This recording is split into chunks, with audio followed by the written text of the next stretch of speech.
வணக்கம், welcome to culls cuisine. இன்றைக்கி sweet ரெசிப்பியில் 2 வகையான லட்டு எப்படி பண்ணுறதுன்னு பார்க்க போகிறோம். ரவா லட்டும் பயத்தமா லட்டும். ஸோ ஃபஸ்ட்டு ரவா லட்டு எப்படி பண்ணலாங்கிறத பார்க்கலாம். ஒரு கடாய் அடுப்பில் வச்சு அது சூடான அப்புறமா 1.5 கப்பு ரவை சேர்க்குறேன். இது வறுக்காத ரவை. ஒரு 4லேருந்து 5 நிமிஷம் லோ ஃப்ளேமில் வச்சு ட்ரை ரோஸ்ட்டு பண்ணிக்கலாம். கலர் மாறக்கூடாது. நல்ல வாசனை வரும். வந்தப்புறமா அடுப்புலேருந்து எடுத்துகிட்டு ஆற வச்சுட்டு ஒரு மிக்சர் ஜாரில் இந்த வறுத்த ரவையை சேர்த்து ஃபைன் பவுடராக அரைச்சி எடுத்துடலாம். இதை ஒரு பிளேட்டுக்கு ட்ரான்ஸ்ஃபர் பண்ணி எடுத்துடலாம்.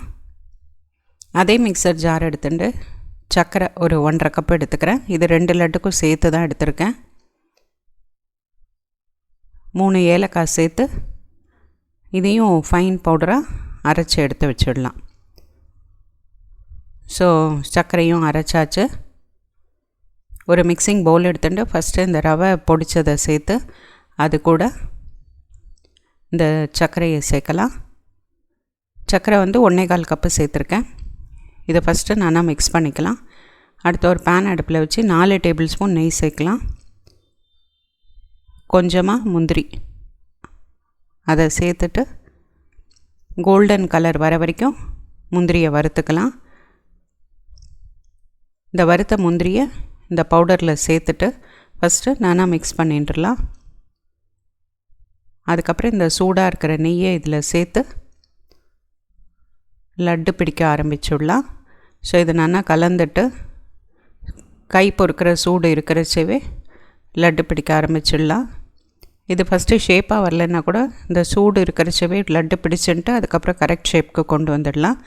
ஸோ இதே மாதிரி எல்லா லட்டையும் பிடிச்சி ரெடி பண்ணியாச்சு. ஸோ இப்போ ரவா லட்டு ரெடி ஆகிடுது. அடுத்தது பயத்தமா லட்டு எப்படி பண்ணலாங்கிறத பார்க்க போகிறோம். இது நல்ல சூப்பராக டேஸ்டியாக இருந்தது. இதுவும் 10 மினிட்ஸில் ஈஸியாக சிம்பிளாக பண்ணிடலாம். ஸோ இதுக்கு ஃபஸ்ட்டு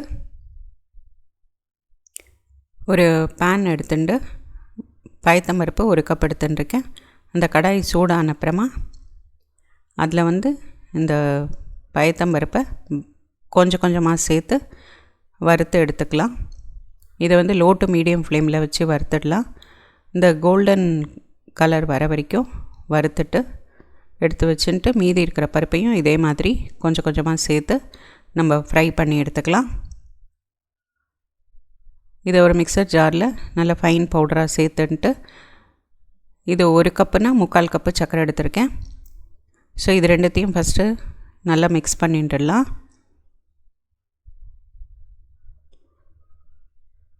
இப்போ ஒரு மிக்சிங் பவுல் எடுத்துட்டு அதில் இந்த மிக்ஸ் பண்ணதை சேர்த்துட்டு ஒரு பேன் அடுப்பில் வச்சு 4 டேபிள் ஸ்பூன் நெய்யை விட்டு கொஞ்சமாக முந்திரி பருப்பை சேர்த்து அது கோல்டன் கலர் ஆற வரைக்கும் வறுத்துடலாம்.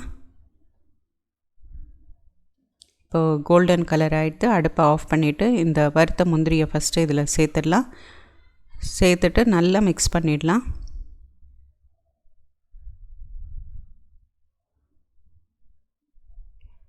பண்ணிவிட்டு இப்போ 2 டேபிள் ஸ்பூன் நெய்யை ஒரு பாதி இதில் சேர்த்து ஃபஸ்ட்டு உருண்டை பிடிக்க ஆரம்பிச்சிடலாம். ஸோ இதே மாதிரி மீதி இருக்கிற நெய்யை அந்த அடுத்த பேட்ச் ஆஃப் பவுடரில் சேர்த்து அழகாக ரவுண்டாக லட்டு பிடிச்சிடலாம். ஸோ பயத்தமா லட்டு சூப்பராக ரெடி ஆகிடுது. நீங்களும் இந்த தீபாவளிக்கு பயத்தம் லட்டு ரவா லட்டு பண்ணி உங்கள் கமெண்ட்ஸை எழுதுங்க. Happy Diwali. Thank you for watching. Enjoy.